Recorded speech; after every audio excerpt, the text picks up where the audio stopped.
guest, good morning. Morning. I would like to turn things over to Thomas Hellwine for our invocation this morning. Thomas. There we go. There's another one. All right. Thank you. Good morning, everyone. I would like to start the meeting with the invocation. And yesterday was Veterans Day, where we honor those who served in the U.S. military, protecting our rights and our ability to live in the freest country in the world. And there's nothing more honorable than to have been given a holiday. Armistice Day originally, later turned to Veterans Day. And I would like to just raise a toast to those people real quick and thank them for their service. Here. Here. Cheers. Cheers. And with that, I see Larry already has the flag up for the national anthem, or not national anthem. Pledge of Allegiance. Baby's gonna sing. You don't want to hear me sing? All right. Thank you, Thomas. All right. I pledge allegiance to the flag of the United States of America and to the republic for which it stands, one nation, under God, indivisible, with liberty and justice for all. Thomas, thank you so much for the invocation. Good morning, fellow Toastmasters, and I see we have a few guests this morning. I would like to start off by welcoming our guests with our first guest, Chris Lloyd Davison from London. Good morning, Chris. Welcome back. Thank you. Good morning. Thank you again for joining us. And I see we haven't seen in a long time, Paula Bass. Paula, welcome back. It's been a while. Oh, you're on mute.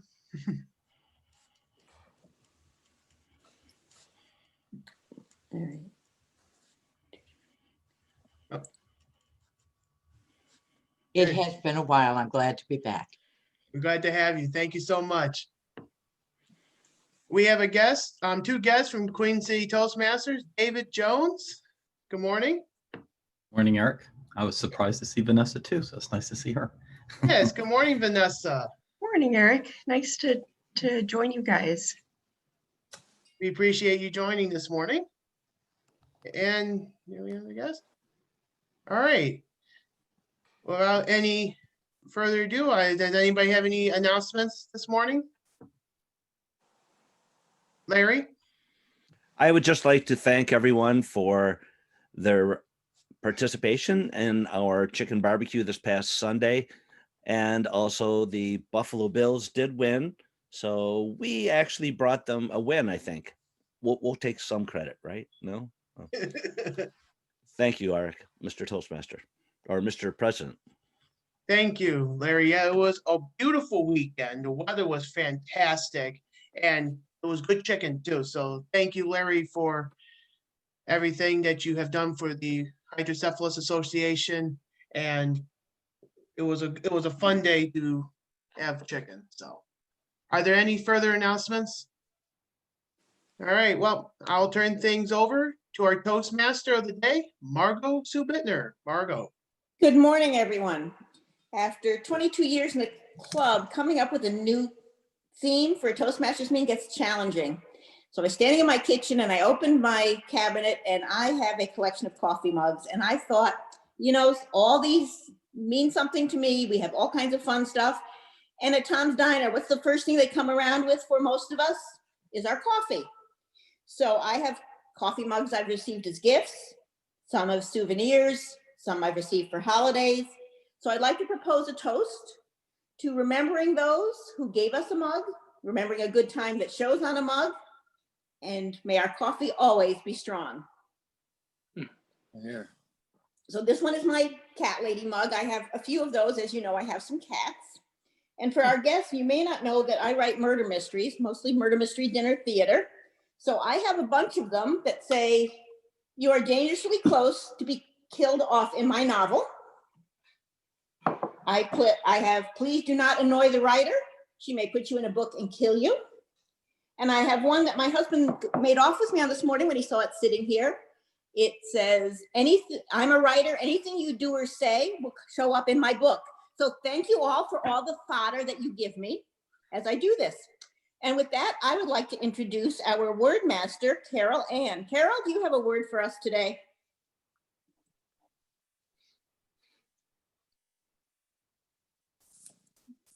I know you're there. Yeah, here I am. Okay. Okay, my word today is negotiable. Negotiable. And this is an adjective, and it means open to discussion or modification. You pay to ride, and the fee is negotiable. And also a negotiable instrument is a document guaranteeing payment of a specific amount of money. This could include a promissory note or a check. Thank you very much. So please use the word, I'm going to make an executive decision and assume that negotiate would also work, since I'm going to be negotiating with a few people to get some roles filled this morning. At least I hope I will. So, all right, moving on to that, I would like to make sure I give kudos to our general evaluator who volunteered earlier in the week, said, what role do you need to fill? So Tom Moran, could you please explain your duties to us this morning? Oh, you're on mute still, Tom. Tom, you're on mute. Thank you. I was just testing the mute button on my computer here to see if it worked. Yes. I am the general evaluator, and as you can tell, the reason I was introduced right after the word today is because of the relative importance of the general evaluator's job. It starts out with the word general, which means I am over everything in the meeting today. I will be looking at every aspect of the meeting today, and I will be reporting back when the Toastmaster requests my report. Thank you, Madam Toastmaster. Thank you very much. With that, I would like to introduce our master, one of the more experienced Toastmasters in our club, Dave Licata. Dave, could you explain that to us, what your job is? Good morning, Madam Toastmaster, fellow Toastmasters, and our welcome guest. It is the job of the master to keep track of our awkward pauses and our ahs and our use of filler words and our ums. Some time ago, 2 years ago, I decided to celebrate the first A I ever got in college. So I took public speaking 101 again out here at the local community college. And the teacher shared with us that you don't want to have a lot of ahs and ums because it makes you sound unsure of yourself. And you certainly don't want to be unsure of yourself in the middle of a negotiation. So I will be your Wizard of Oz. So please curb those ahs and ums. Thank you very much, Madam Toastmaster. Thank you, Dave. I've been looking through the list of participants. I do not see Ryan Flore there. Do I have a volunteer who would like to be our grammarian? Good morning. This is Ryan Flore. Oh, Ryan, you are here. Okay, you just signed on. Ryan, could you please explain your duties to us? Absolutely, Madam Toastmaster. Good morning, fellow Toastmasters and guests. This morning, I will be your grammarian. Please take the next 3 seconds to avert your eyes if you have sensitive constitution. But I'm going to show you my grammarian's mug this morning to make sure that you are all on board. Because in grammar, there are no negotiable changes. There you go. So as we prepare, I'm going to be listening for both incredible and unfortunate uses of the English language today and report back at the end of the meeting. Thank you very much, Madam Toastmaster. Thank you very much. Moving on to our quote master, we have Marty Johnson is here this morning. Good morning, Marty. Good morning, Madam Toastmaster, fellow Toastmasters, and most honored guests. I have two quotes this morning. The first is, your direction is more important than your speed. And the second one I come across in a work environment quite often when I'm asking people questions and they may not want to get involved or they're for whatever reason. And this is the quote. You know what that sounds like? Question mark. Not my problem. So that's another department. Madam Toastmaster. And I don't think that there are a lot of coffee mugs that I would say that are negotiable. Madam Toastmaster. Thank you very much, Marty. Yeah, I have one. When you talk about work, I have my husband's coffee mug. I stole one of his. Old farmers never die. They just go off to the funny farm. Hey, can't have fun with this stuff. We have a timer this morning. I see Jackie Kenny is there ready and able to do her job. Jackie, could you explain your duties, please?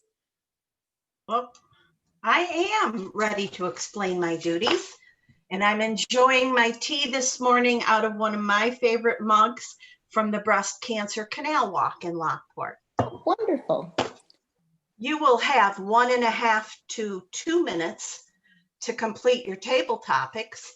You'll get green at 1.5, yellow at 1 3/4, and red at 2. Speeches will be most likely 5, 6, and 7 minutes for the time. And evaluators will get 2 to 3 minutes, and they'll get green at 2, yellow at 2.5, and red at 3. And that means stop talking, and it's not negotiable. Thank you, Madam Toastmaster.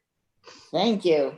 And our jester today is Eric Schneider. Eric, are you recovered enough from your adventures yesterday to give us something lighthearted?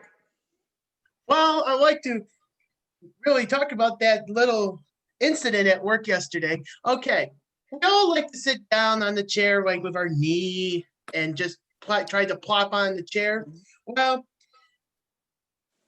yesterday I went through a chair in my break room at work. What happened was when you put your knee on it, you can sit down. Well, when I put my knee on the chair, I went through the chair because these chairs are so old. I went through hitting my shin. Oh, Eric. I completely broke the chair. Let's put it that way. I completely broke the damn chair. So it was one of the, and this was before my shift started, to be honest with you. So lesson learned, don't put your knee on a very old chair because it's likely to break. And Toastmaster. Oh my goodness, what an adventure, Eric. We have a gesture master this morning. Nancy Ferry has joined us. Nancy, could you explain your job? Thank you, Madam Toastmaster, fellow Toastmasters, and welcome guests. This morning, I will be watching for your gestures, how you animate yourself. Please try to use a few. It's difficult in these little blocks to see anybody do anything but nod their head. So if you have, like Paula's taking her glasses on and off, great gesture, thank you. Any way that you can emphasize your speaking will be helpful to our audience, and I will be watching for whatever comes my way. And please excuse my finger going across my screen. I have one screen that has audio and the other one has visual, and neither one has both. So I know that my hand goes across to mute and unmute. So that's not an official gesture, but it is what it is. Thank you. Thank you very much. Now I'm involved in a couple organizations. I have my Lions mug. I've spoken at various clubs. I have a Rotary mug. I have a Kiwanis mug. So that's another set of mugs that we have here in our house, is all these different mugs from speaking and visiting other places. And with that, one of the people who's I have on my list is our quiz master, Phil Russell. Good morning, Phil. Good morning, Madam Toastmaster.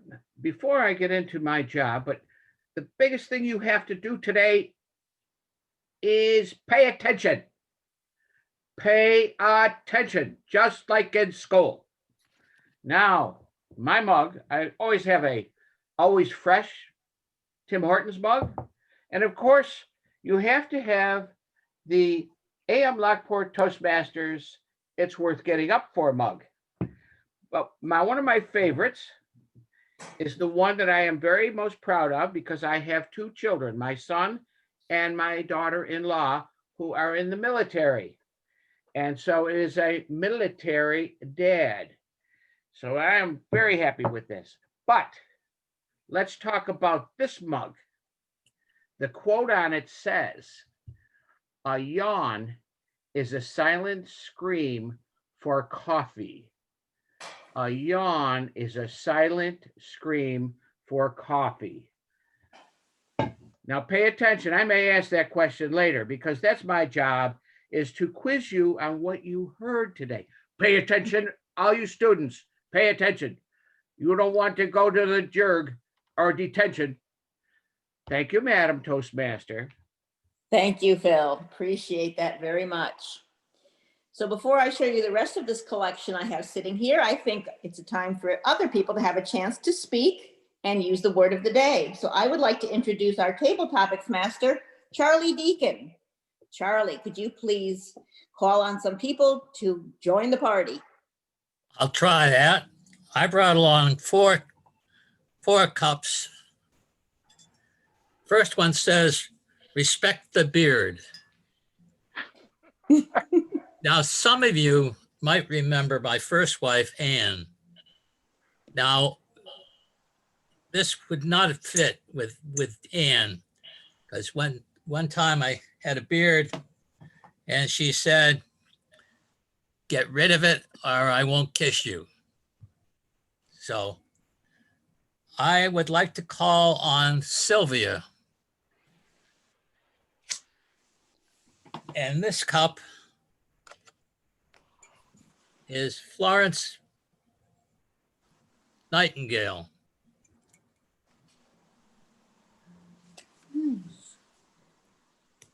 And this reminds me of my daughter, who is a nurse. So, Sylvia, do you have something like this a cup that's going to make you remember someone? Wow, thank you, Charlie, for choosing me to speak today. The reason, Margo, I'm so glad you did this topic because I almost did it. Sitting at home during this virus, I opened up my counters, the cupboards, and see coffee cups. And I noticed not too long ago, I don't have an adult house. I had children's house, kids. So here's one, the M&Ms, the yellow on one side, green on another, and then there's four of them. So you have 4 people in this house. So everybody had their own cup of M&Ms. And that brings back memories of a Christmas that we received them from one of my aunts. I also have one that I was given from work with the painting from Joe Whalen of the YWCA on it. He was a local artist. Many of you know who Joe was. And this one, I know you're going to say, why you and your husband fight over this cup?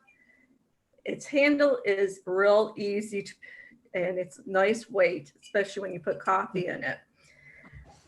Probably the most memorable cup I have is the one I have of my kids' pictures. You remember you used to getting those screened, your kids' pictures and giving them to grandparents for holidays?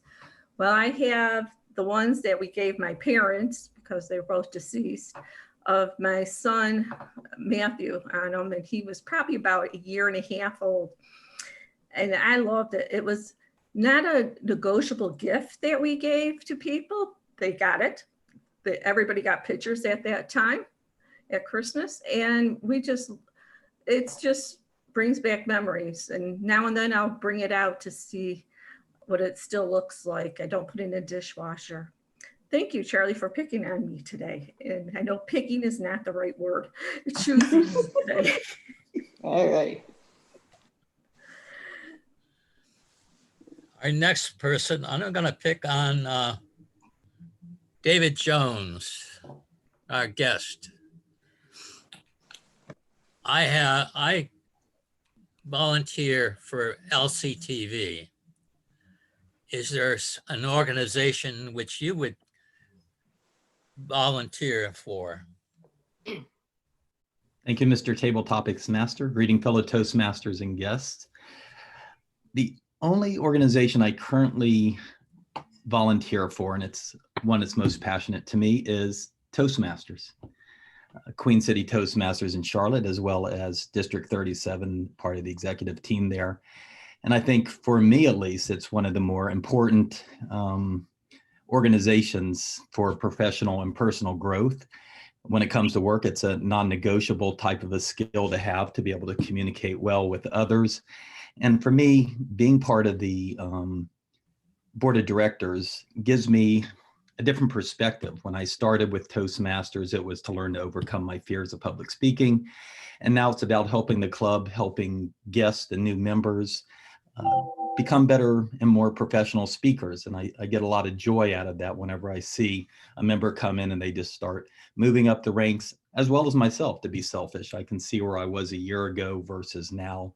And it's a great skill to have. And that's why I dedicate a lot of my time to it, as does our other guest, Vanessa Weller, who is our president. And she's been with the club for many years as well.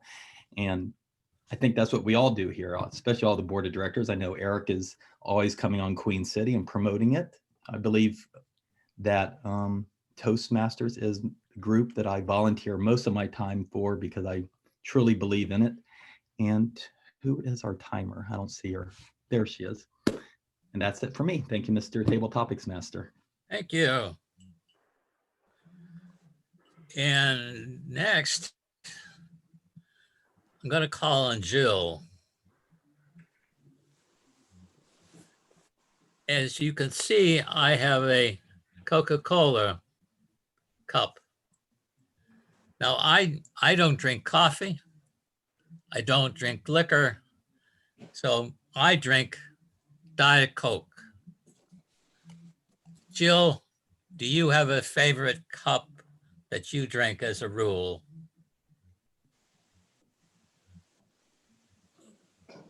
Good morning, fellow Toastmasters and our guests. And thank you, Table Topics Master Charlie, for choosing me to give this honor. I did that just for you, Margo. Anyhow, at this point in time, I do not have a favorite cup. As many of you know, I drink Pepsi. I don't drink coffee. I've never developed a taste for it. I can't put enough sugar in it to make it tasteful to me. So coffee is not my drink. Tea is the same way.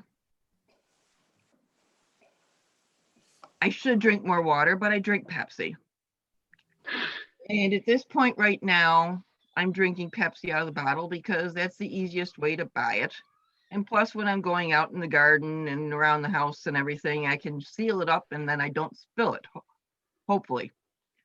Once in a while, I loosen up the cap, don't seal the cap up, and it does fall over and go. Or there is the ever-present time when you knock it over and you open it up and it goes whoosh all over everything. And that's a real mess. That happened one time in my mom and dad's house and it went all over the kitchen. What a mess that was. Otherwise, I have a whole lot of mugs and stuff I don't think any of them are really important to me, but they're all packed up in boxes since I moved in here with Steve, and I have never opened the boxes up. I don't even remember what's in there right now. I should probably get them out for the yard sale, but we have so many mugs already at our yard sale that we can't negotiate a price to get rid of them, that it's time to just say, oh, well, thank you, Mr. Topics Master. Thank you, Jill. I must say, Jill, if I can't get my diet, I can get Diet Pepsi. So I sometimes go back and forth like that. Madam Timer, what do we have? We have very careful speakers this morning. They didn't negotiate their time frame. Sylvia came in at 2:08, David Jones at 1:36, and Jill at 2:14, so all qualify. And our word master, how did we do? I'm happy to report that all 3 used the word of the day. Thank you. So you may vote for Sylvia, David, or Jill. Thank you, Madam Toastmaster. Thank you, Mr. Table Topics Master. And while the poll is going to be placed up so everyone can vote, we've been talking about different kinds of beverages that fit in coffee mugs. Of course, as you know, I own a winery. So for my first birthday after I opened, I got one that says, like wine, I get better with age. We ought to be opening a bottle of wine. I have, there might be wine in here. I have, coffee keeps going until it's time for wine. And one of the more special ones around here actually is every employee has their own coffee mug. And that's sort of how you know you get through your probationary period. So I pulled up one of them, and there's Mike Licata's, but Dave has one. Every employee has a mug with their name on it. And Jackie, I do like your mug that says herself. That's very nice. Thank you. Thank you for sharing. With that, I believe the voting is now done. So we're going to move into the speaking portion. Our first evaluator this morning will be Gerald Stevens, evaluating Mike Licata. Gerald, could you please explain to us what Mike's goals are this morning? Thank you, Madam Toastmaster. Mike is working from the dynamic leadership pathway. His goals today is to present a speech on negotiation. How well that worked with our word of the day, especially for Mike. I have a feeling I might hear that word a few times from him. His time, Mr. Timer, is 5 to 7 minutes. And he's going to spend some time on talking about negotiation styles and strategies, and reflect on how negotiation affects his life today. And I have his title if you do not. I do, I have it. So Mike is working on the dynamic leadership path. This speech does center on negotiation, something he often does here at work when customers don't understand that regulations and laws do apply to them. So I'd like to learn more about negotiation from Mike this morning. His title is, But I Want It. Ladies and gentlemen, Michael Licata. Thank you, Madam Toastmaster, fellow Toastmasters, and our guests. But I want it. That's usually one of the first negotiation tactics we learn growing up.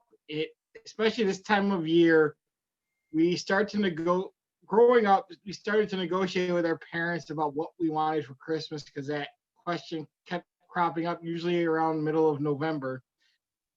So when you used to present present your argument for some of the higher priced items that you would want at Christmas time, and they would say no, but I want it, was usually that last negotiation technique that I would use. Now, professionally, it's taken me a long time to learn how to negotiate, and I think the dynamic leadership pathway has definitely done a good job of preparing me how to negotiate by going this unit, especially going over the multitude of ways to negotiate and offering a lot of suggestions have definitely helped me in more of a professional setting. Like Margo said, when people try to call now with all the limits and regulations, you have to be civil and cordial up until a point. But a couple of years ago, one of my first professional negotiations was when I had the opportunity to sell the Niagara Wine Trail magazine, and it was one of those it was a very much learning experience. I learned that I have to work very, very hard because this was all commission-based advertising sales for the Wine Trail magazine, and that I needed to also be willing to negotiate. And I also learned to involve a lot of parties because I was not the ultimate decision maker when it came to the final publication. I had to negotiate with a couple of restaurants, and one of the compromises during the negotiation was the fact that instead of paying for an advertisement, we actually got a pretty decent meal out of it, which may or may not explain why that business, unfortunately, is no longer with us, because they didn't have the money, so they decided to bring it back in food. Now, I also am learning that it is important to be civil during negotiations, because I believe that it's only 70% of negotiation is professional, and that there is instances where you do need to walk away from the negotiation. And I think that I haven't had too many of those personally, other than basically working at the winery and kind of dealing with people that didn't want to listen, or they didn't want to try to understand where you're coming, what negotiating angle you're coming from. So I think that it's very important to be civil until it's not. I learned that through my other experience being an umpire, that it is important to stand up to the other person so you don't get taken advantage of in future negotiations. I think that one thing that I've learned through that experience is that it's important to stand up for yourself. It's important to believe in what you're trying to sell, because that needs to come across in negotiations, especially in a professional setting.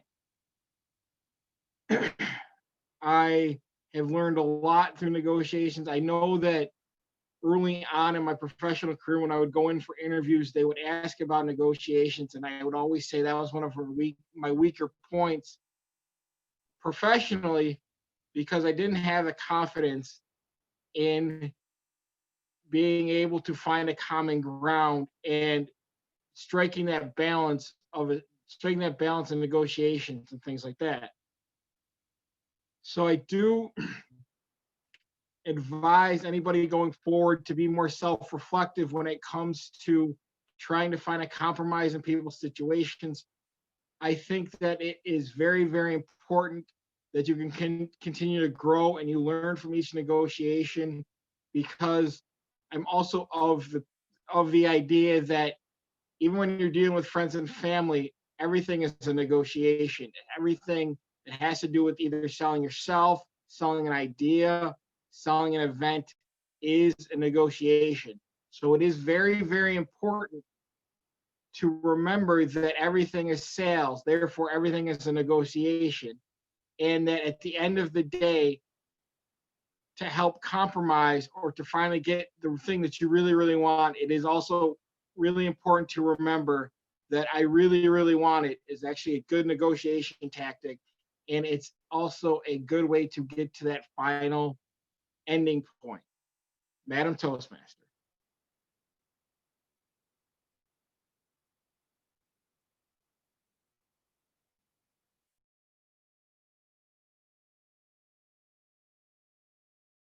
Sorry about that. I forgot to unmute during the speech because I was cleaning up from my mugs.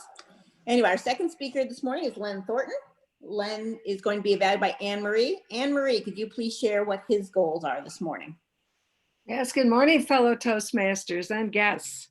It's my honor today to be evaluating Len Thornton. But before I mention the dynamics of his speech, I want to say that my favorite mug is a Starbucks mug. And I feel very uncreative when I see all the mugs that Margo has. Oh my gosh, amazing. I grab this unless it's in the dishwasher and I have to do a second one. I think I like it because it's huge. I could probably fit a gallon of coffee in here. And I live on coffee. I don't have many addictions, but this is a huge one. So that's my favorite mug. Len will be speaking from the Pathways Level 3 group today. And Know Your Sense of Humor is the section. His purpose is to begin developing a collection of humorous stories to be presented that include humor. And his speech should include at least one anecdote or story intended to entertain or bring humor into the presentation. And Margo, do you have his title? I certainly do. Thank you, Anne Marie. Welcome. And his time? 5 to 7 minutes. So anyway, Len steps up to do whatever job we need him to do in this club, especially as our techie, and whatever we needed at Tom's Diner with microphones, anything we need to do. And so that's what he's doing today. He's stepping up again at Pathways 3. His speech is called Dry Bar, and it is a 5 to 7 minute speech. So Len Thornton. Good morning, everyone. This is a routine by a comedian named Kellen Erskine, originally performed at the Dry Bar Comedy Club in Provo, Utah. I'll be attempting stand-up using his material. So I was thinking the other day, you know what's not stealing? Putting an extra bike lock on a stranger's bike. Think about it. It's insane that bike locks are legal. It's just available to the public. Do you have any idea the power you yield with just your imagination and a bike lock? You could be walking down the street, pass a Baskin Robbins, and boop, you're closed. It is so arbitrary, but we need permission to buy. You have to show photo ID when you go in a hobby store just to buy paint. But just think, any one of us are just one Amazon click away from buying yellow cones and directing traffic anywhere we want. I don't like buying milk. It's not sold like other items. If you grab a bag of marshmallows off the shelf, the other ones don't come at you. But milk, the heaviest item in the store, they put on a ramp coming toward your face. You pull 1 gallon off and 7 others slam forward. 2%, you want it not fat? It's too late, you can't put it back. I discovered though, you push those other milk cartons hard enough, they disappear. I got back into running this summer, and a friend of mine who runs quite a bit mentioned that if I shaved my legs, I could make my time faster. He's got a beard. He said, I've been riding my bike for years, and I started shaving my legs every day, and I cut 2 minutes off my commute. How long does it take you to shave? And I told him, you know, you could shave your legs quicker if your arms were shaved. I like to read online a lot. I love the trivia. I just learned recently that human skin is so sensitive, it can detect the touch of a bee's wing on it. That's 1/10,000th of an ounce. If that's true, I'm a little below that. I've gone an entire day without realizing I have an extra pair of underwear in my pant legs.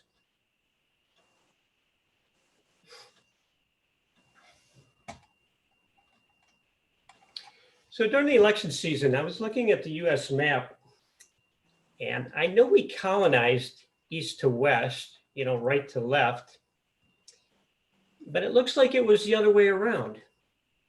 It looks like our founding fathers approached a guy and had an outline of the future country on paper and gave it to him with a pen and said, listen, we need you to divide this up into 50 sections. Start on the left side. And he's like, oh yeah, There is plenty of room. Okay, if you don't get that, you shouldn't be allowed to vote.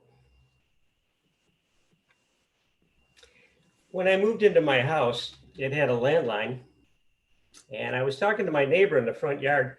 He's kind of nosy. Some of us have that neighbor. He very casually slipped us into the conversation. He said, "Hey, Len, the other day I picked up part of your phone conversation from your cordless phone to my baby monitor." Yeah, it's a real thing. I didn't know. I also didn't know how to respond.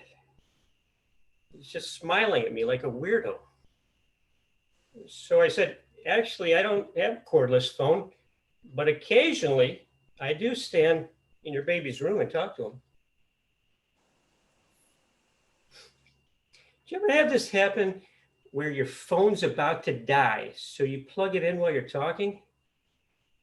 Yeah, I do that, but I always forget that the cord is only 11 inches long. So I end up kneeling by my dresser for a half hour. I just want to know who designed that cord. I imagine a couple of scientists at Verizon Laboratory, and one says, why don't we make it long enough so that they can sit on the couch? And his supervisor's like, "That's ridiculous. If they didn't do it before bedtime, that's their fault." Don't worry though, I'm making this other cord that stretches out to 9 or 10 feet, and they can only use it in their cars. You know, I think the most selfish thing a person can do is to leave an empty shopping cart in a parking space. Have you done that? Shame on you. Shame on you. Are you telling me you can meander 2.5 miles inside a Costco, and the moment you get back to your car, you're like, not another step? I timed out my physical endurance down to this moment. Yeah, I don't even care. You guys can try this too. Every time I'm in a grocery store, I take someone else's cart. Do it, full of food, take it. It is so much faster. And you get to try new things. No, do it. It's not wrong. It's not stealing. What could they possibly say to you? "Excuse me, I gathered that." It's like, thanks, you can regather that. You already know the route. And those healthy food stores, I never buy anything from that aisle of barrels. I don't like how accessible it is to bare hands or the air. But here's what I do. I go to the most expensive granola bin and scoop it into the cheapest one. I'm the Robin Hood of Whole Foods. That's my time, everyone. You've been a great audience. Thank you. Thank you, Len. And our third evaluator this morning, evaluating Larry McKenzie, is Larry Eggert. We have the Larry and Larry Show. Yep, the Larry and Larry Show. Thank you, Madam Toastmaster. Good morning, fellow Toastmasters and guests. I'll be evaluating my other brother, Larry, today. He is speaking from, I'm not sure which manual it is, but it's Connecting with Storytelling is the topic or the title. The purpose of this project, is to practice using a story within a speech or giving a speech that is a story. His time, Madam Timer, is 5 to 7 minutes, and Madam Toastmaster, wow. Do you have his title? I certainly do. So past President Larry McKenzie is working in level 3 in the presentation mastery path. And as Larry Eggert said, it's connecting with storytelling. Throughout his time in Toastmasters, he's been honing his skills at storytelling. So I am excited to hear his new story called This Is. Larry McKenzie, This Is. This is my story, 65 years in 5 to 7 minutes. How can I do that? Well, I have to go back to when I was young. One of the things that I enjoyed the most was watching game shows with my mom. Now I'm an only child, and I grew up with a lot of cousins and family, but I spent a lot of time with mom, and she loved watching game shows on TV. So that's where my passion for game shows came about. She used to watch Bob Barker. She used to watch Alex Trebek. And they made a big influence on my life because I tried to emulate them as a young child, because I thought that that may be something that I want to do later in life, or maybe because I thought it might make my mom smile. Whatever it was, it carried with me throughout the years. And as I progressed and got older, I went through a different, I guess you would say, time in my life where I had different jobs, maybe not the right job for me or the right thing for me, but I still had that passion.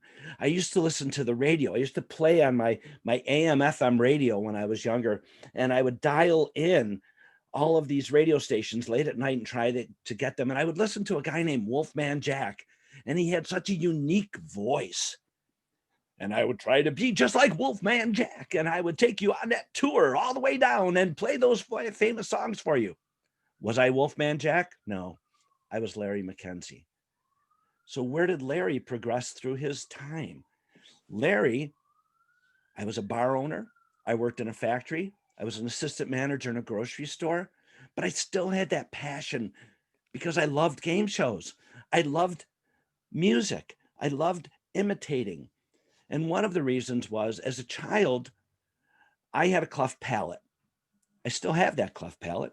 I had a lot of surgery. So as a young boy, I had to learn how to enunciate and speak slower. So I tried to do different voices, which were the Wolfman Jacks. I used to emulate also the Bob Barkers and the Alex Trebeks. As those journey in life paths go, my life path took me to becoming an entertainer.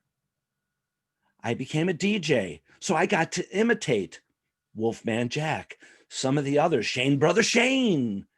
You may not know who Shane Brother Shane is, but he did something that you probably say, well, that sounds kind of strange. He was upset with the radio station because they wouldn't let him play this one particular song. So what he did was he went on for his shift and he played that song, and he played it again, and he played it again, and he played it again for his entire shift. He didn't work there much longer after that. I don't know why, but those were things that influenced my life, and I became a disc jockey. From there, I never lost my passion for game shows. And one of the persons who I thought was phenomenal was Alex Trebek, who we recently lost. A little bit about Alex. Alex was born in Ontario. He was born in Canada. My family's from Canada. What? He was from Sudbury. He was born in 1940, which would have made him 80 years old this year. Now, Alex had the same type of passion as I did as a kid.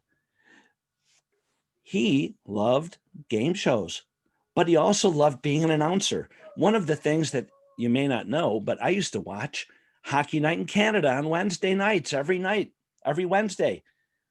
Alex Trebek at one time interviewed to be the host for Hockey Night in Canada. Did he get the job? No, not because he wasn't a good announcer. Why did he not get the job? He had a mustache. What? They didn't think it was the right image for hockey? Okay.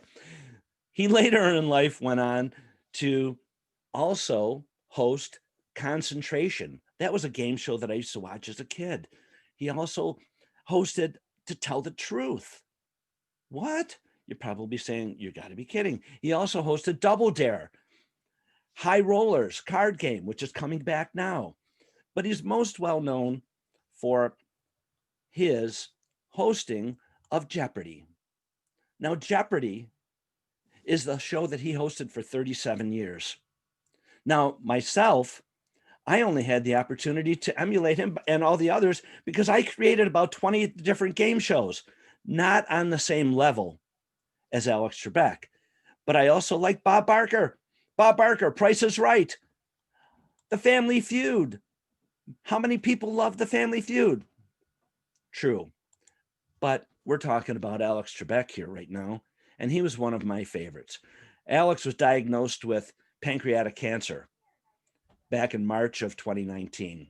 From that point on, he could have stopped, but he didn't. He kept going and going and going. And that's one of the things about being an entertainer. No matter how bad your day is or how much you're suffering, the show must go on. And one of the things that Alex did was, in this year, he survived over a year with the pancreatic cancer. On October 29th, he went in and taped his last shows. And he did it because of his passion for what he did. And I think all of us should have that passion for something that we want to do in life that not only defines who we are, but it defines on what's inside of us. And Alex Trebek is one of the persons who I must say is one of my mentors. And I must say that he made quite an influence on my life. And this is my story in 7 minutes. Madam Toastmaster. Thank you, Larry. And with that, I would like to ask for a timer's report. So Jackie, as soon as you're finished, go for it. Thank you, Madam Toastmaster. Everybody did a great job today. Mike, 5 minutes and 34 seconds. Len, 7:03, and Larry McKenzie, also 7:03. So Fabulous. everyone qualifies. All right, so while the voting goes up, I'll do one last round of coffee mugs that I brought with me. As some of you know, when we go on vacation, Jim and I dress alike. It is basically my thing, and he goes along with me. So for Father's Day last year, I took his 4 favorite pictures, had them put on a coffee mug. In return, he got me a coffee mug with a quote from Eleanor Roosevelt from a conference he went to. It says, "I have a firm belief in the ability and power of women to achieve," which was a lot better than the mug he brought me from the previous conference in Washington State that had a recipe for apple pie on it. For those of you who don't know, I cannot make a pie to save my life. I can't buy the crust, fill it, and bake it and make a decent pie. And the last group of mugs I have are, my alma mater mugs. Cornell University mom. I've got We Grow the Ivy from the ag school. And from our reunion this year, it was Wish We Were There, because we had a virtual reunion. So that is just part of my collection and part of the things that get my day going with a start. With that, I'm going to hope our evaluators are all ready. So our first evaluator this morning is Gerald Stevens. Gerald, could you please tell us about Mike's speech? Thank you, Madam Toastmaster, fellow Toastmasters and guests, and especially Mike for presenting us a very nice speech today. Mike started out with negotiation, talking about his experience as a child, trying to negotiate that expensive toy with his parents. I feel like that was a very relatable story for sure. I can definitely think back in my younger days trying to negotiate with my parents for a lot of things, including Christmas things. He used anecdotes, which is always more interesting, I believe, in a speech. Talked about his experiences with the Niagara Rhine Trail magazine, and he gave us a few tips today. Told us that we should walk away sometimes. Stand up for yourself in negotiation. You don't want people rolling all over you. These are some good tips for sure. Some improvements for Mike today. I would like to see him increase his vocal variety and maybe even do a little role play with a negotiation. That would have been good. I'll give you an example. When I was in Moscow, we went to the Bolshoi Ballet, but we didn't have tickets. So I needed to negotiate with a guy in total black, possibly a mobster. So what I did is I went up to him and we went back and forth in the negotiation. 1,000 rubles, 500 rubles. no more. Something like that. So we can kind of bring out the vocal variety and gestures. My wife turned completely pale, of course, thought I was going to die. But in the end, we got the tickets. So something like that would have been great to hear, like a play-by-play. And that would also ramp up the gestures. So I think that would also be helpful. In the end, I would have liked to see a little stronger conclusion as well, maybe a call to action and how to apply these tips that he taught us today in regards to our normal lives for negotiation. If I want to go hang out with my buddies, maybe I need to do some yard work or something. So negotiate with the wife, you know, those kind of things. Something I feel like we definitely deal with every day. So, because he did reference friends and family in his close to his conclusion. I did like the fact that near the end, he did use the title in his conclusion. So I always love to see that.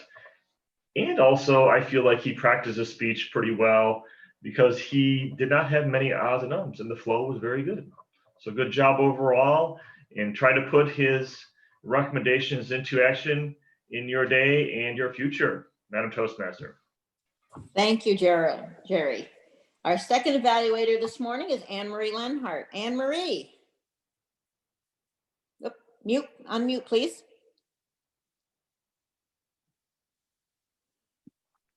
Can you hear me now? Perfect. Good morning again, fellow Toastmasters and guests, and especially Len Thornton. What a privilege it is to evaluate you, Len. I've just admired you for years. You're such an excellent speaker. And I think your most wonderful trait is you're so relaxed. You're just relaxed and you have a nice cadence and a really good sense of presence. I love the fact that you took us back to Tom's Diner and you really sounded like a talk show host, you know, and your movement was very effective, moving back and forth. And your stories, you had so many of them. And I love the title because it was very appropriate to the speech. Dry bar, very subtle, just subtle sense of trivia. And, you know, just kind of a nice flow and interlocking of one story next to the other, and so many things that I could relate to. The phone cord, I always have a problem with. Somehow I'm on an important call and my battery's going dead, and I run in the bedroom and I plug it in and it's not long enough. And I have found myself on my knees kneeling. So that was a very relatable story. Incredible images, the running. You know, if you shave your legs or shave under your arms, you can pick up time. I love that. And especially the nitty gritty trivia about an extra, I think it was an extra pair of underwear under your pants that you didn't know you had. So the humor was really there, but the humor was incredibly dry and subtle, but very professional and very effective. So again, you have a great sense of confidence and, you know, very organized from beginning to end. And again, the interlocking of the pieces of trivia, I was really amazed at. The basics and the evaluation, the eye contact and the gestures and the vocal variety were all there. And again, the main strength, I think, is you really kept our attention. So in terms of improvement, it's hard when you have such an itinerant speaker to give points for improvement, but I had 3. Number 1, the movement was wonderful, but after a while I was getting a little bit dizzy because you had so much of it, so I would cut back on that. Second, I think you need simplicity. There were so many stories that just kind of woven into one another, and it would have been nice to have fewer stories. And third, your conclusion kind of trailed off. So a call to action or something that we can remember in the end would have been good, but otherwise it was a fantastic speech. Thank you very much, Anne-Marie. And our third evaluator this morning is Larry. Morning again, Madam Toastmaster, fellow Toastmasters, and especially Larry. Hey, before you start my time, I don't have the mug with me. I've got my Buffalo mug with tea in it today, but I have one favorite mug my daughter got me, and I'm paraphrasing here, but congratulations, Dad, another year of not paying for my wedding. I thought was very nice. Anyway, so Larry, as always, a great speech. I always look forward to hearing from you when you speak. It's always a great speech, and you didn't disappoint again today. Good clarity, and I'm going to go down the list of the checklist that I have here. Good clarity. You have great diction, and you're a student of the spoken word. So when you speak, it's your diction puts me to shame. I'm dropping G's all the time, and you're very good at that. Your vocal variety was outstanding. You started out very enthusiastic about the speech. 65 years in 5 to 7 minutes, which is a significant undertaking. I like the fact vocal variety, you tried to imitate Wolfman Jack. Not great, but it was good. It was good. You gave it a shot. It was not bad.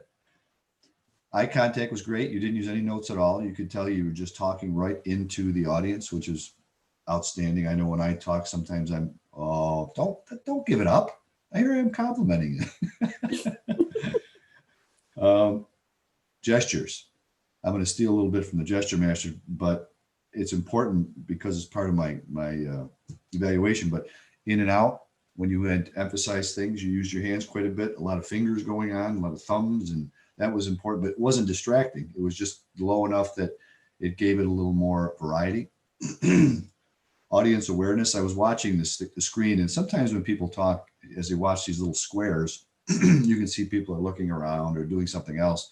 But when you were speaking, you had the audience engaged. As I went around, everybody was watching your speech, which I think is important. Your comfort level was great.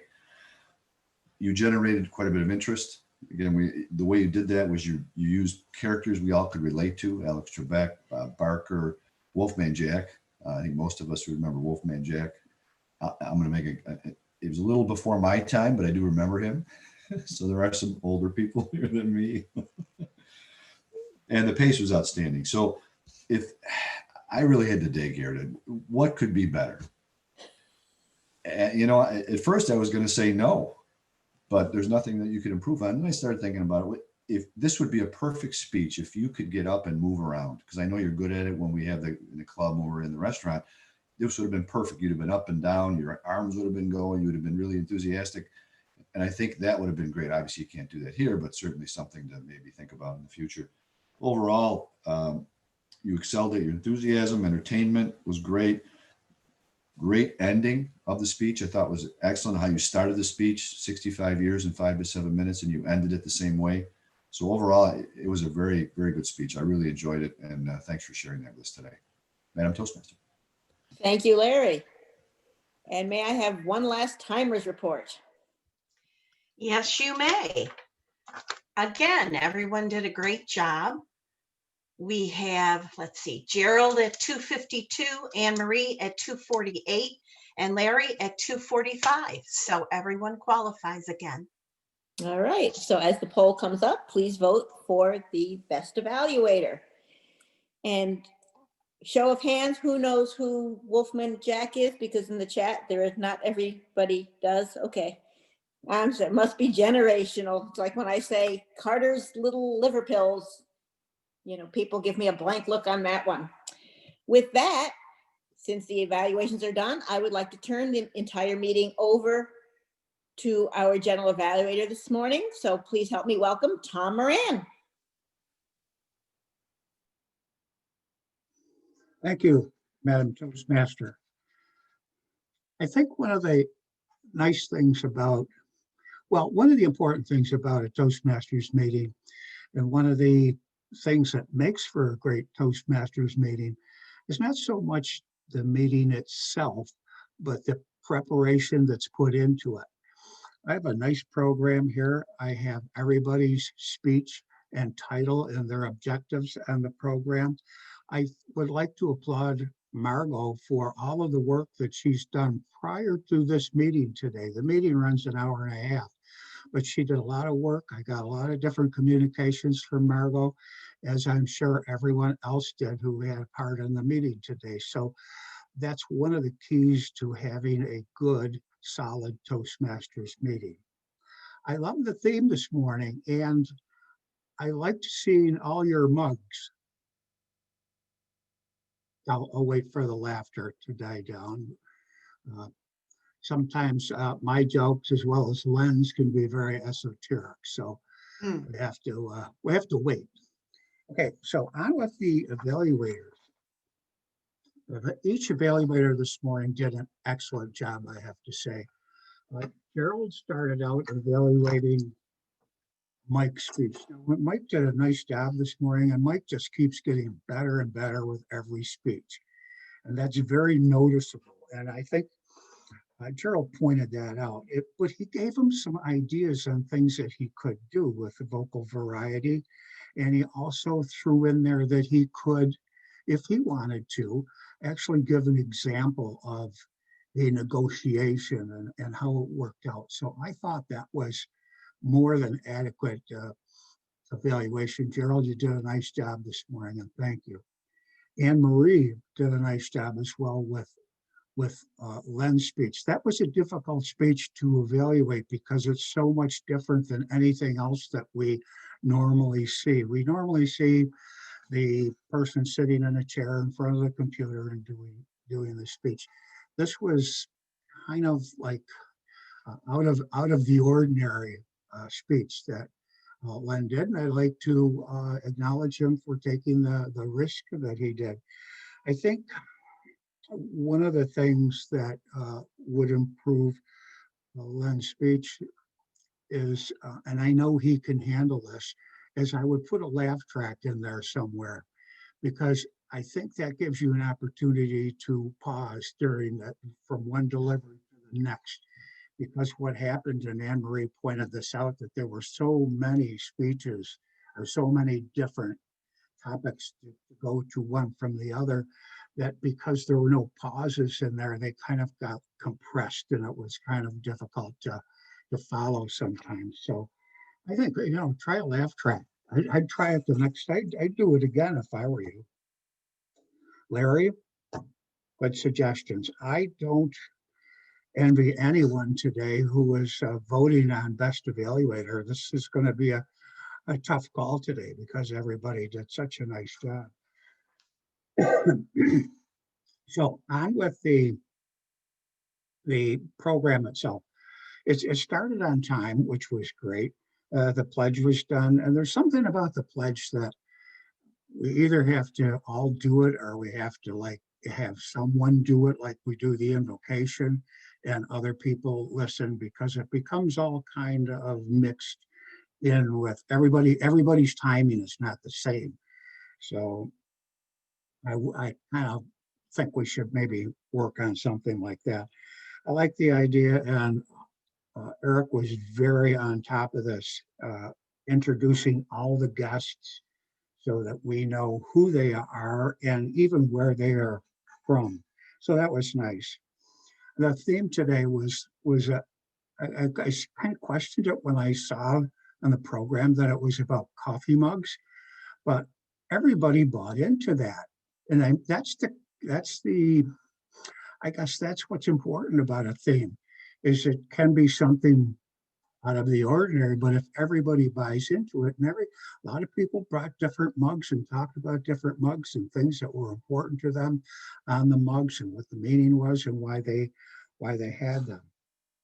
So I thought that was nice. And I thought what else was nice was Charlie still on here? Yeah, Charlie, you did a nice job with table topics this morning. You incorporated the theme of the meeting, and those people had mugs and they were able to talk about it. And so that was kind of cool. That all worked itself together and what made for a smooth meeting. I already said it's been a pleasure seeing all your mugs. I have favorite mugs myself, and those, I have 12 grandchildren, so believe me, I get a lot of mugs, but my most favorite of those is I have a couple of grandchildren who love to draw and do art, and one of my daughters takes and transfers those art pictures onto a mug for me, and I really like that. Art's important to me, so I enjoy that. All in all, it was a very good meeting this morning, and it was actually worth getting up for. So I should go along and ask for reports, Madam Toastmaster. I see your nod there. Good. Okay, let's start with the gesture master.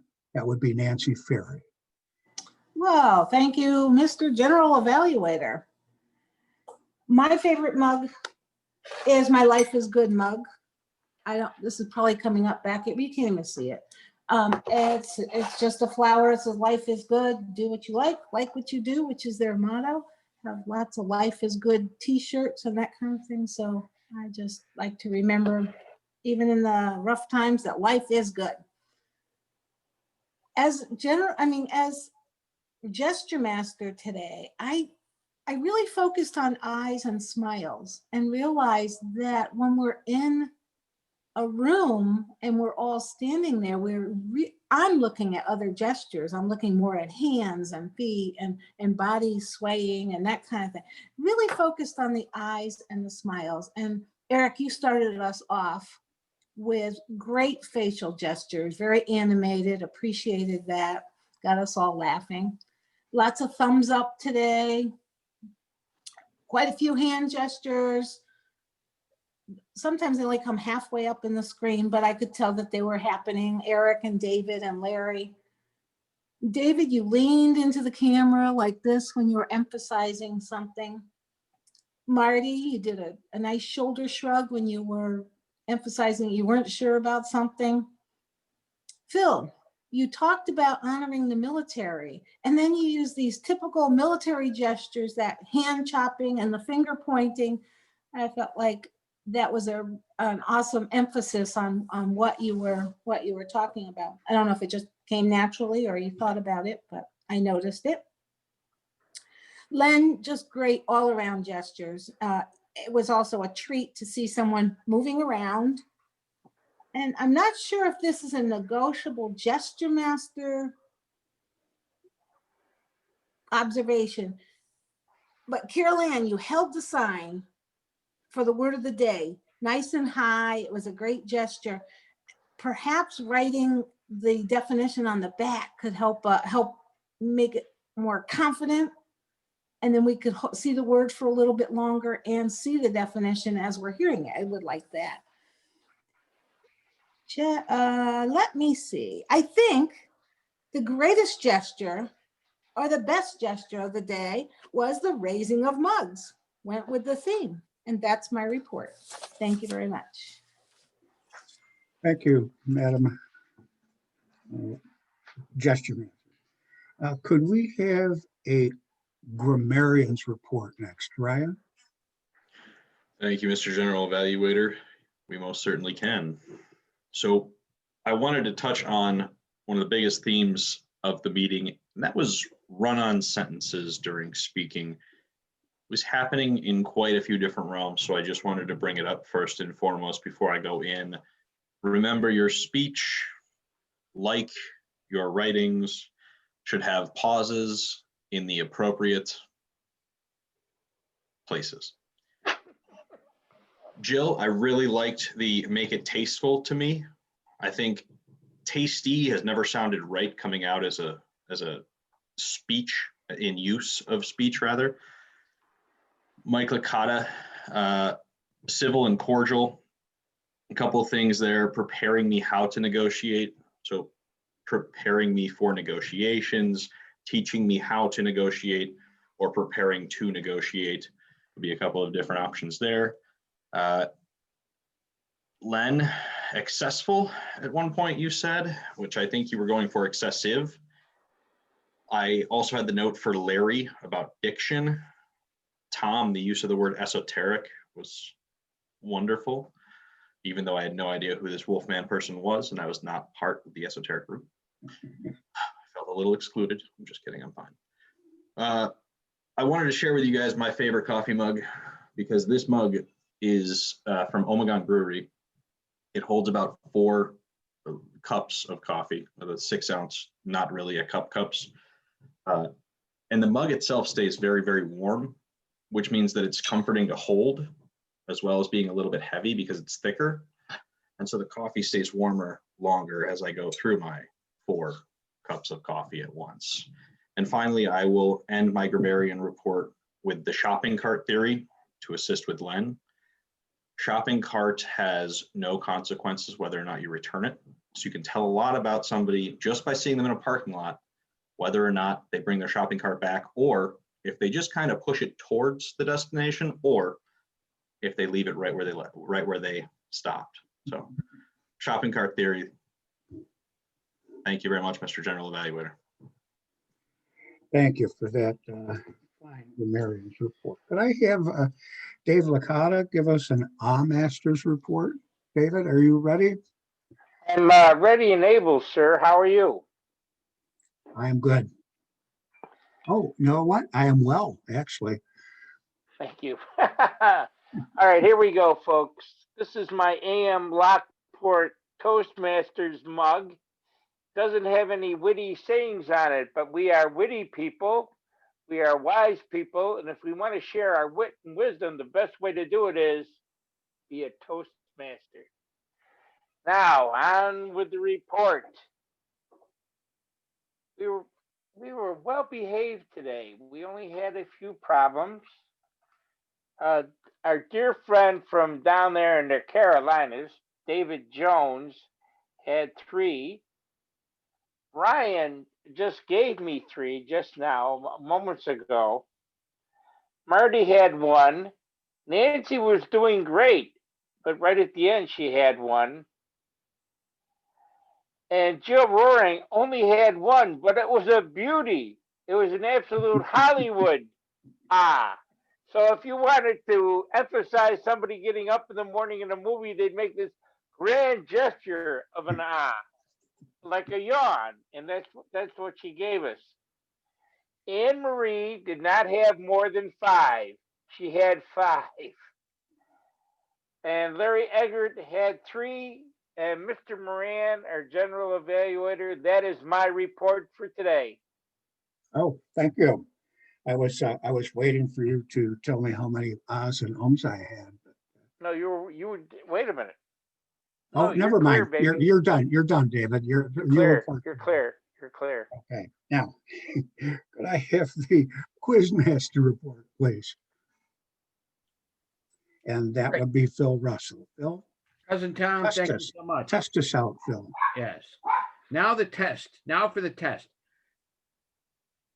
It's all negotiable. All these questions are negotiable. First thing I'd like everybody to do is unmute themselves so I can hear your answers to these most important questions of the day.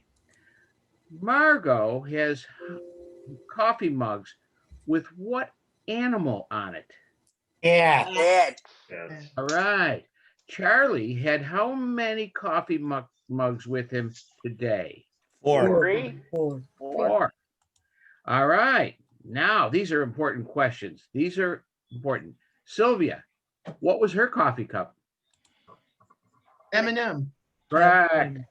David's organization is? Toastmasters. Toastmaster. And Jill's favorite drink is? Pepsi. Good. Now, this is multiple guess. Multiple guess. Multiple guess. Multiple guess in my style. Our 3 speakers. What were the 3 titles? Ooh. My 7 minutes. This is. And this is. But I want it.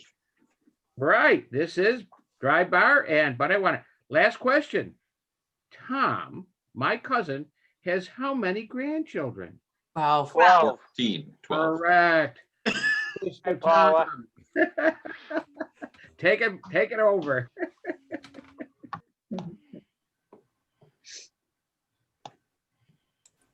Is that it, Phil? That's it. Oh, That's it. okay. So how did we do? Did everybody succeed with the Quizmaster report? I would have to say we all aced that test. So we're all A+ students. So I believe that other than the Wordmaster report ends my stint as a general evaluator. Madam Toastmaster, do you want to wait and do the Wordmaster report at the very end of the meeting, or do you want to? No, but we can do it now so we can turn it back over to our officers. Okay. Wordmaster report from Carol Ann. Carol Ann, could you give us the, and don't be negotiating with anybody here on that word. Okay. We did very well today. Sylvia, Dave Jones, and Jill, the table topics, which was mandatory, they used it. Margo, Dave Licata, Ryan, Marty, Jackie used it a couple times, Nancy, Phil, Dr. Gerald, and of course, the one that wins the prize is Mike Licata, since his speech was totally on the word negotiable. Thank you. Thank you, Carol Ann. So I will turn this meeting then over to our presiding officer this morning. That would be our Mr. President. What's your name? Oh, that's James Bond, 007. Would you please take over the meeting, James? I'm sure you're going to inquire from our guests their thoughts. So thank you. Thank you, Tom, for the wonderful introduction of me. Thank you. I would like to ask our guests how they enjoyed the meeting this morning, and I'll start with our guest all the way from London, England, Chris. Well, thank you, 007, and I really enjoyed your meeting today, and thank you for having me. We appreciate you coming back. We look forward to seeing you again. Our guest from Quinn City, Vanessa Waller, the club president of Quinn City. How did you enjoy our meeting today? Hey, Eric. I thought it was an excellent meeting. I've been taking notes on what you guys are doing. And as Eric mentioned, I'm currently serving as president of Queen City Toastmasters down in Charlotte, North Carolina.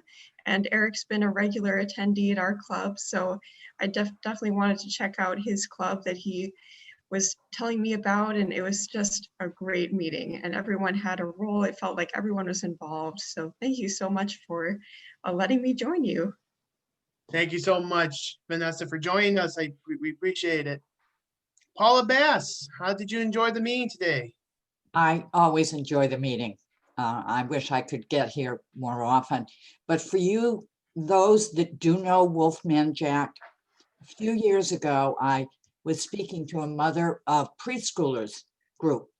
And I mentioned that I finally got a smartphone. The challenge was my children thought it was wonderful because they always called my phone the Atari phone. And one young woman looked at the other and said, what's Atari? So not to worry. Wolfman Jack isn't quite as old as the Atari phone. Paula, thank you so much for joining us today. And I see we have a guest, Cecilia Driscoll. Cecilia, Mokulis's guest. How'd you enjoy our meeting today? I really enjoyed it. This is the third one that I've been able to get to, and I'm hoping to get to more and get more regular with it. So thanks a lot, all of you. We hope you join us again for another fun-filled meeting here. All right, Dave. Yes, David. Hang on. Okay. Jen Zappa, did you ever see the movie American Graffiti? I've seen American Graffiti. I don't know. I don't know. I'm not really good at remembering what movies I've seen. Sometimes I get like 5 minutes before the end. You would remember American Graffiti, and that's your homework assignment. Thank you. Okay. Jeez. I don't know who Wolfman Hey, Dave, you want to take that football out later? What? What? I didn't get that. What? The You wanna go- football. Okay. Football. The football. Oh my. At last. I think I got the better of her this time, but it probably won't last. All right, moving on. All right, hold on. Larry, you go first. Go ahead. I just had one thing that I wanted to mention. First of all, this is Wolfman Jack right behind me. And the other was, and I was waiting for somebody to catch it. During Len's speech today, he used a unique microphone. It was his TV remote. Did you notice? Great job with the prop. Great job. Back to you, Mr. President. Sorry. Len, did you have something? Yeah, two things, Eric and Toastmasters. First of all, I neglected to show my mug. One of my favorites is this Donate Life mug from Upstate New York Transplant Services, formerly called Units. they rebranded and they changed their name to Connect Life. And I had the privilege of serving on the board with them and learned a lot about this great organization. Connect Life, they're also a local blood bank as well as organ procurement and donation people, saving lives every day. And secondly, we all learned the sign language for applause. There's one for laughter as well, when we can't all be contributing because of the lag and having everybody unmuted. The sign language for laughter is smiling and kind of pointing to your mouth. So, but maybe we'll do that or incorporate that in as more feedback for the speakers in the future. So now we have two things we know. Mr. President. Thank you very much, Len. All right, on to our winners this morning. I would like to congratulate our winners for table topics. Our best table topics is David Jones from Quinn City. So Vanessa, if you want to make mention to David that he won table topics. I definitely will. He'll be really excited. All right, thank you. Our best evaluator today is Larry Eggert. And they should host their own show, and our best speaker is Larry McKenzie. So the Larry and Larry show will be somewhere on TV hopefully soon. Anyway, are there any final announcements from the floor? Marty? Fellow Toastmasters, most welcome guests. I just wanted to mention that a couple weeks ago at the District 65 awards and celebration, Dave Licata's name was brought up. There you go. You hear me, Dave? Dave Licata's name was brought up by Because they thought I was dead. By Miss Moreno from, I think her name is Leslie Moreno from Batavia. From Batavia. Yeah. Her point was that she wanted to thank Dave Licata for his help and help them building up their club. And they won an award for building up their club, and they said thank you for Dave Licata for all his help. So thank you, Dave. Hey. Thank you. Oh, that's all. Thank you, Eric. Who's next week's Toastmaster? Phil Russell. Also, Ooh. Eric, this Saturday is training. Yes. I will be making mention to that with the officers. Yes, there is officer training next week. There is split up into two different ways. This Saturday is for the club presidents and VPEs. Next Saturday is for the rest of the officers.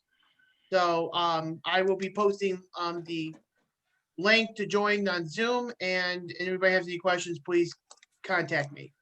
Thank you for the reminder, Larry. And officers, stick around for a meeting in a breakout room, anyone who can today. We should wrap up and everything else could go to post toasties. Okay. I know Carol Ann has something real quick. Go ahead, Carol Ann. Yeah. Oh, I just wanted to show my Waffle House mug. We love going there, and I really wish we had a Waffle House in Western New York. Yep. Oh, don't we all want a good Waffle House? That's all. All right. Williamsville. Oh, there's one in Williamsville? Okay. It's not part of the chain, though. No, there isn't. It's independent. Independent, okay. All right, fellow Toastmasters and guests, thank you so much for your presence today. Really appreciate it. Have a good weekend. Post Toasties.